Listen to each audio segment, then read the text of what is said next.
যারাই সংখ্যালঘুদের card ৭১-এর card নিয়ে বাংলাদেশের রাজনীতির চেতনা নিয়ে খেলতে চেয়েছেন, শেখ হাসিনাকেও কিন্তু বিদায় নিতে হয়েছে। যারা এই কার্ড নিয়ে জামাত ইসলামকে নিয়ে আগুন নিয়ে যারা খেলবেন, তাদেরকে নির্মমভাবে কিন্তু বিদায় নিতে হবে, মনে রাখবেন। আমাদের কাছে অন্তত ১৩ থেকে ১৪ জন নেতার নাম দিতে পারবো।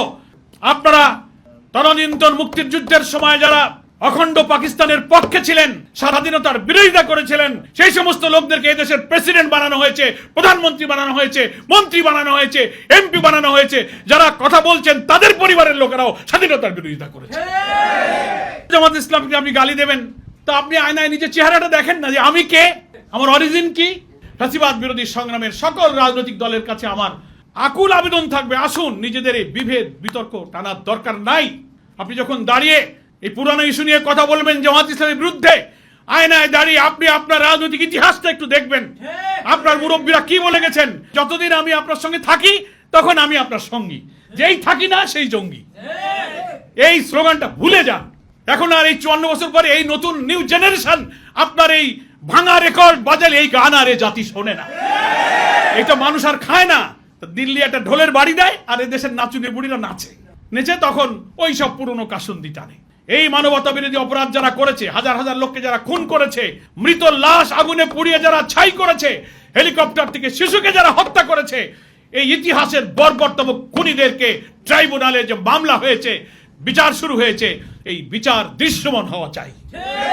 যারাই সংখ্যালঘুদের কার্ড ৭১-এর কার্ড নিয়ে বাংলাদেশের রাজনীতির চেতনা নিয়ে খেলতে চেয়েছেন, শেখ হাসিনাকেও কিন্তু বিদায় নিতে হয়েছে। যারা এই কার্ড নিয়ে জামাত ইসলামকে নিয়ে আগুন নিয়ে যারা খেলবেন, তাদেরকে নির্মমভাবে কিন্তু বিদায় নিতে হবে, মনে রাখবেন। আমাদের জন্য এটা দুর্ভাগ্যজনক যে যারাই আমরা বাংলাদেশে আল্লাহ তাআলার দ্বীনকে বিজয়ী করতে চাই, বিশেষ করে জামাত ইসলামের এই অপ্রতিরোধ্য ইসলামী আন্দোলনের অগ্রযাত্রা, জনপ্রিয়তা, গণজাগরণকে প্রতিরোধ করার জন্য সবসময় একটা শক্তি, সবসময় একটা মহল স্বাধীনতা আর মুক্তিযুদ্ধকে জামাত ইসলামের বিপক্ষে দাঁড় করাবার একটা অপপ্রয়াস, একটা অপচেষ্টা তারা করে থাকেন। এবং এটা খুব দুঃখজনক, আওয়ামী লীগ তো এ কাজে খুব সিদ্ধহস্ত। সেই আওয়ামী রেজিম তো বিদায় নিয়েছে, তারা এখন রাজনীতির সভামঞ্চে, মিটিংয়ে, বক্তব্যে, বিবৃতিতে, মিছিলে কথা বলার আর অফিসিয়াল সুযোগ পাচ্ছেন না। চোরাগুপ্ত কথাবার্তা তো আছেই, আমরা সেটাকে মূল্য নাই দিলাম। কিন্তু আওয়ামী লীগ ছাড়াও ফ্যাসিবাদ বিরোধী এই সংগ্রামে আমরা যারা রাজপথে ছিলাম, দুর্ভাগ্যজনক হলেও সেই সংগ্রামী নেতাদের মধ্য থেকেও কিছু লোকের জামাত বিরোধিতার কথাগুলো, ভাষাগুলো আওয়ামী ফ্যাসিবাদের ভাষার সাথে হুবহু মিলে যায়। তারা যে ভাষায় কথা বলতেন, এখন কিছু কিছু নেতা এবং নেতৃত্বের বক্তব্য একেবারে একই সুর। কিন্তু তারা ভুলে যান যে জামাত ইসলামী যখন স্বৈরাচার বিরোধী, ফ্যাসিবাদ বিরোধী, গণতন্ত্রের জন্য ভোটাধিকারের আন্দোলনে যখন তাদের সঙ্গে যখন আমরা থাকি, তখন বলে আমাদের সঙ্গী। যখন কোনো কারণে তাদের সঙ্গে আমরা না থাকি, বলে এরা জঙ্গি। আমার কথাটা বুঝেছেন? সঙ্গে থাকলে সঙ্গী, সাথে না থাকলে জঙ্গি। সাথে থাকলে আমাদের সব গুনাহ মাফ। না আমার বলতে চাই না, জনগণ তো চেনে তাদেরকে। তা আমার কথা হলো যে জামাত ইসলামী বাংলাদেশের মহান স্বাধীনতা এবং মুক্তিযুদ্ধকে সবসময় ধারণ করে। আমাদের সংবিধানের ভূমিকাতে ঘোষণা দিয়ে আমরা বলেছি, বাংলাদেশের জনগণ ও বীর মুক্তিযোদ্ধাদের বীরত্বপূর্ণ সংগ্রামের মধ্য দিয়ে বাংলাদেশ বিশ্বের মানচিত্রে স্বাধীন সার্বভৌম জাতিরাষ্ট্রের যে মর্যাদা লাভ করেছে, আমরা সেই বীর মুক্তিযোদ্ধাদের সাথে আমাদের গঠনতন্ত্রের ভূমিকায়, বীরত্বপূর্ণ ভূমিকার জন্য গর্ববোধ করেছি, তার ঐতিহাসিক স্বীকৃতি প্রদান করেছি। এবং জামাত ইসলামের কোনো সদস্য হতে গেলে আমাদের গঠনতন্ত্রের ধারা ৯ পরিষ্কার বলা আছে, দেশের স্বাধীনতা এবং সার্বভৌমত্বের জন্য একজন সদস্য সর্বোচ্চ ত্যাগ স্বীকারে প্রস্তুত থাকবে। আপনারা গঠনতন্ত্র পড়েছেন, গণমাধ্যমের ভাইদের কাছে গঠনতন্ত্র আছে, আপনি ওয়েবসাইটে সার্চ দেবেন। কিন্তু একটা নয়, কয়েকটা প্রশ্নের নিষ্পত্তি হয়নি। যারা জামাত ইসলামী আর মুক্তিযুদ্ধকে মুখোমুখি দাঁড় করান তাদের কাছে আমার আজকে কয়েকটা প্রশ্ন আছে। তার আগে একটা প্রশ্ন আমি এই করি যে আজকে যে মহান স্বাধীনতা দিবস আমরা উদযাপন করছি 26শে মার্চ, 25শে মার্চের কালো রাত্রে পাকিস্তানি হায়নারা আমাদের এই জন্মভূমির বীর সন্তানদের উপরে ঝাঁপিয়ে পড়লো, হামলে পড়লো, হত্যা করলো, গুলি চালালো পাকিস্তানি সেনারা।